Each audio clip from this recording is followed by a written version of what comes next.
Hello, magandang hapon na yan. Galing na naman ng trabaho.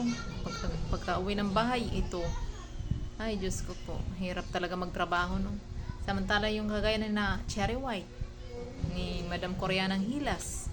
Diba? Wow! May kita sila kahit nasa bahay ka lang, no? Sana ganun.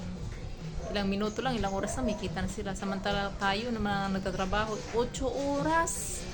Tapos, pag magsahod pa ng Sabado, nangangamot tayo kung saan. Alam mo kung bakit? Ang SSS nagtaas. Naka-minimum pa rin tayo. Kukuha ng SSS, no? Magkano natitira mo?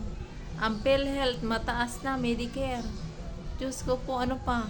Ang pag-ibig, nagtaas na rin. Buti pa yung may pag-ibig. Ako walang pag-ibig.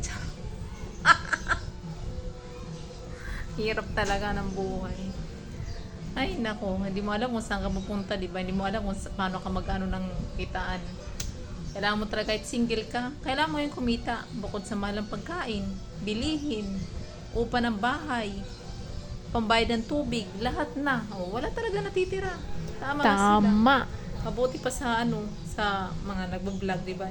Kagaya namin, kagaya ko. Nag-start pa lang, mahirap talaga. Tapos, medyo nahihiya pa kasi kailangan daw Sinabi mo pa. O paano na? Ay naku po. Pag nasa trabaho ka naman, lahat na lang. Maganda rin kasi may trabaho ka, pero ang daming amo. Totoo yan, ang daming amo. Isang malaking check. Sobrang dami ng amo. Kaya guys, thank you so much. Yan. God bless po sa mga waray, sa mga Bisayaon. Yan. Ako waray. Maraming salamat. Magandang hapon. Thank you. Kaya pag naboboard naman kayo, yung parang naboboryo kayo. Kaya, itong ginagawa namin. O yan, pasayaw-sayaw. O, ganito lang. Diba? Para pantanggal ng boryo, ganito. Diba?